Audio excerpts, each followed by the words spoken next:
Kisah Malaikat Maut dengan Nabi Ibrahim alaihi salam. Diriwayatkan dari Nabi Ibrahim alaihi salam bahawa dia telah bertanya Malaikat Maut tentang rupanya ketika Malaikat Maut hendak mencabut orang yang ingkar pada perintah Allah. Nabi Ibrahim alaihi salam bertanya kepada Malaikat Maut, "Wahai Malaikat Maut, bolehkah kamu tunjukkan rupamu apabila kamu hendak mencabut nyawa orang yang zalim?"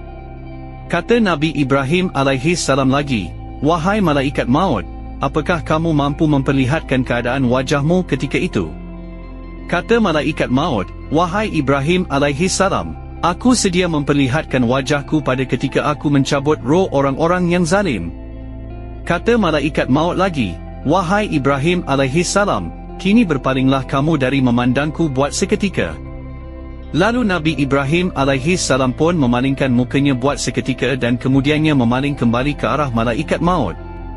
Nabi Ibrahim memandang Malaikat Maut yang mana dianya berbentuk lelaki hitam, rambutnya kerinting, baunya cukup busuk sekali, dianya memakai kain hitam, dari mulut dan lubang hidung Malaikat Maut itu keluar lidah api dan asap. Apabila Nabi Ibrahim alaihi salam melihat akan keadaan Malaikat Maut, maka beliau terus jatuh dan pengsan.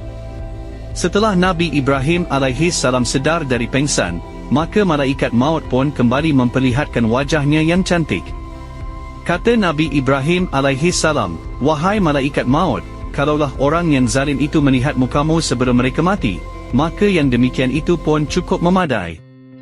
Ibnu Abbas radhiyallahu anhu berkata, Nabi Ibrahim alaihi salam ialah orang yang cemburu. Beliau mempunyai sebuah rumah untuk beliau beribadat.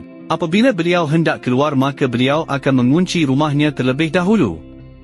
Maka pada suatu hari Nabi Ibrahim alaihi salam pulang ke rumahnya dan beliau terkejut apabila melihat ada seorang lelaki berada dalam rumahnya.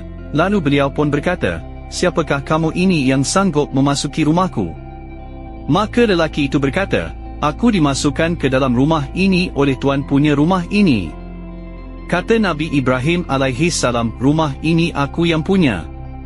Kata Nabi Ibrahim lagi, "Katakan kepadaku, adakah kamu ini malaikat?" Kemudian lelaki itu berkata, "Aku ialah Malaikat Maut." Kata Nabi Ibrahim alaihi salam, "Bolehkah kamu tunjukkan kepadaku keadaan rupa bentukmu apabila kamu hendak mengambil roh orang Islam?" Kata Malaikat Maut, "Berpalinglah kamu dari diriku buat seketika." Lalu Nabi Ibrahim alaihi salam pun memalingkan mukanya buat seketika dan memandang kembali ke arah Malaikat Maut. Alangkah terperanjat Nabi Ibrahim alaihi salam apabila melihat kecantikan rupa Malaikat Maut. Rupanya seperti orang muda dan memakai kain yang cukup cantik dan penuh dengan keharuman baunya. Kata Nabi Ibrahim alaihi salam, "Wahai Malaikat Maut, jikalau tidak ditemui oleh orang mukmin ketika mati, selain rupa engkau, nescaya mencukupilah.